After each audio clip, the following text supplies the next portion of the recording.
Hello, beloved.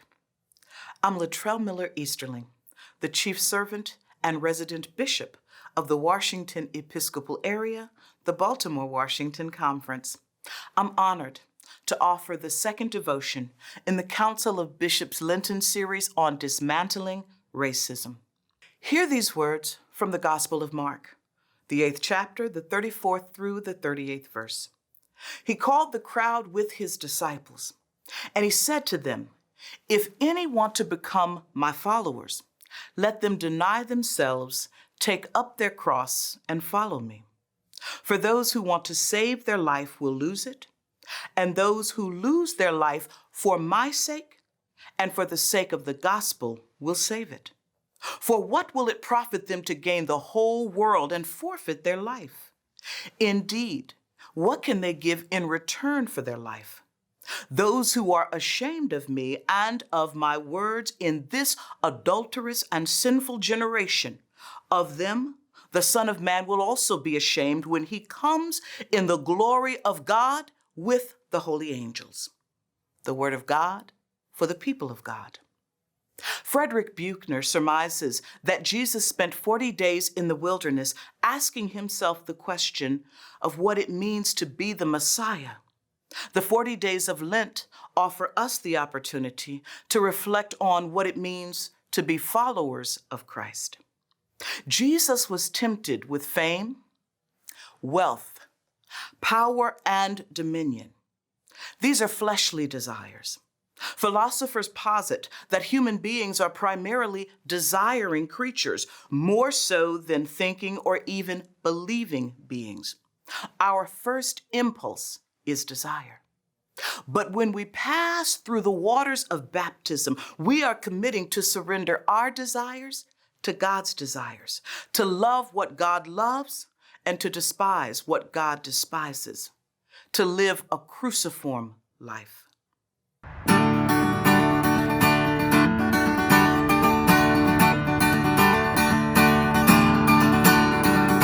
All to Jesus I surrender, all to him I freely give. I will ever love and trust him, in his presence daily live.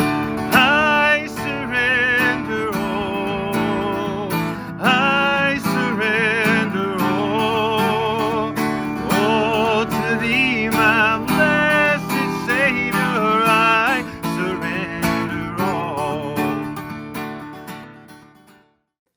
Discipleship requires a regular introspective analysis of our hearts. Where have our desires been deformed by the culture, by groups whose philosophies or platforms are antithetical to the very gospel? Where have we not surrendered ourselves wholly to Christ for transformation? Is it possible to worship at the altars of racial superiority, privilege, or supremacy and still claim to have denied ourselves, picked up our crosses, and be followers of Christ? Racial injustice is a discipleship matter, and racial injustice is one of the twin pandemics affecting our great nation. Every Ash Wednesday, we hear the words, "From dust you have come, and to dust you shall return." But beloved, there is no black dust, Native American dust, Latinx dust, Asian dust, or white dust. We are formed of one substance, by one creator, into one human family.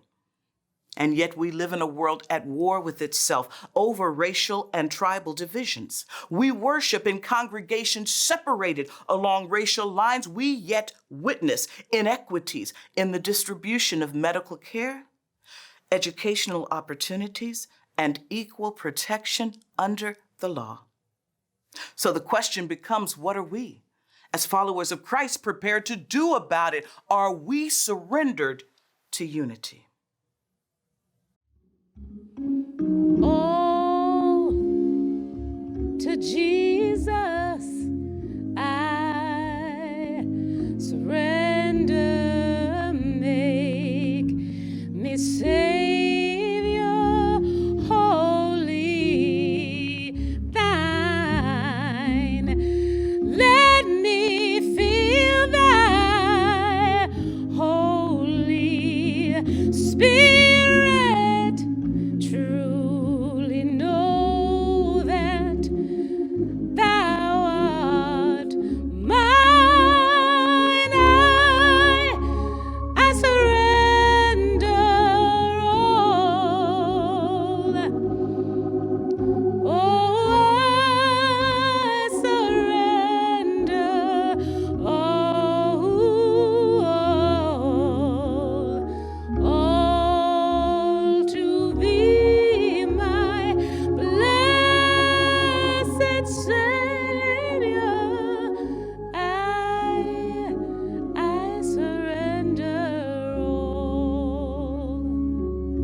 We often only associate being ashamed of God as denying him, as Peter did.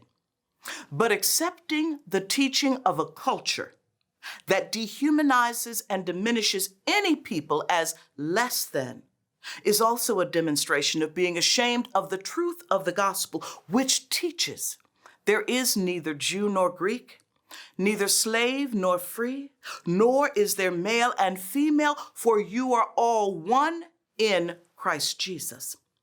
Just as Jesus resisted temptation, God gives us the strength to deny the teachings of the world that tempt us.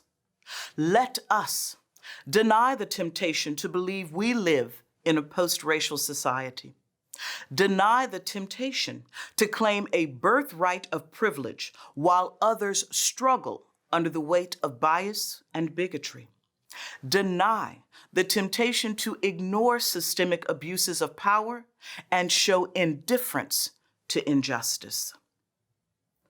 We must surrender any desire other than the desire to repent and believe the gospel, the euangelion, the good news.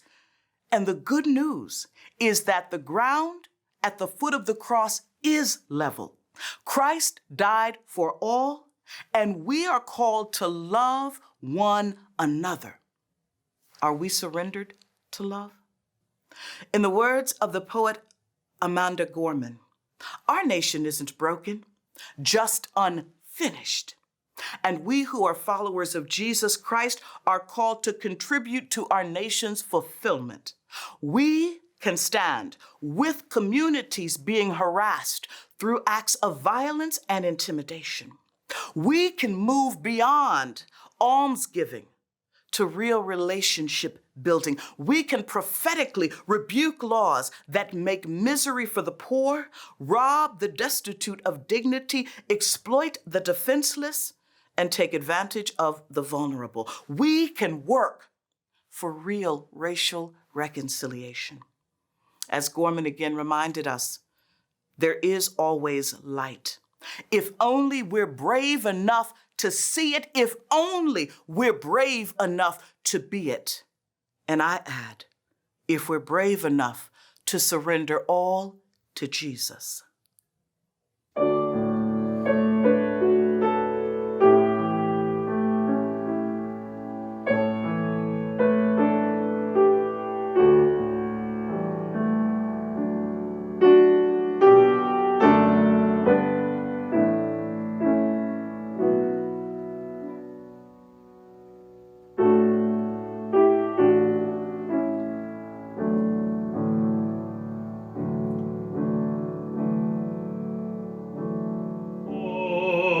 To Jesus I surrender.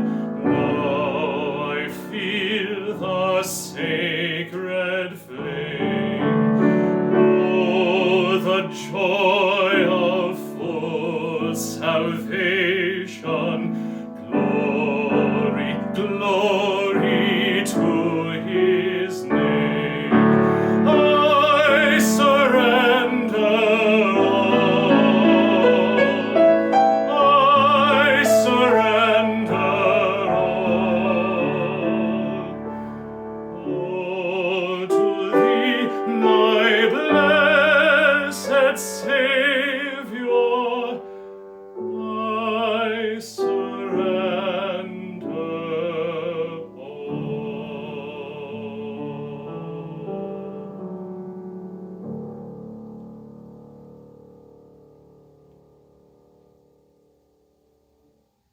There are 3 questions for our reflection.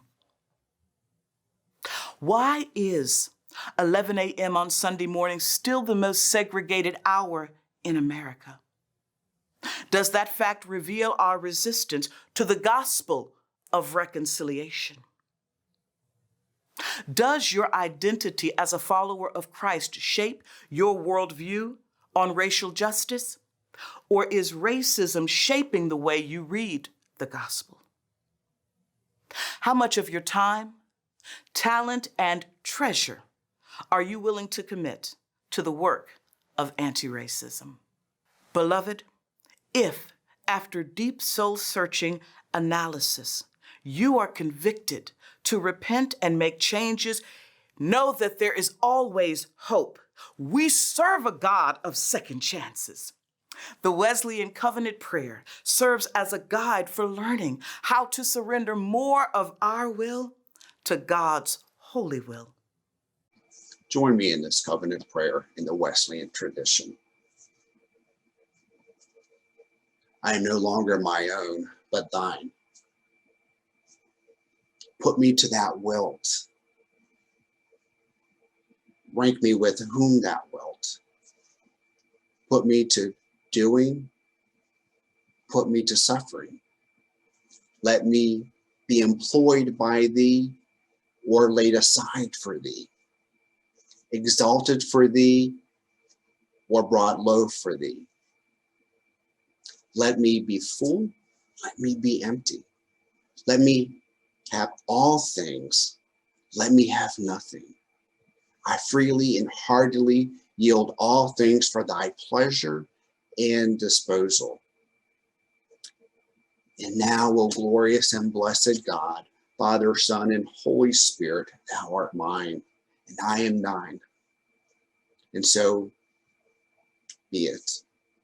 In this covenant in which I have made on earth, let it be ratified in heaven.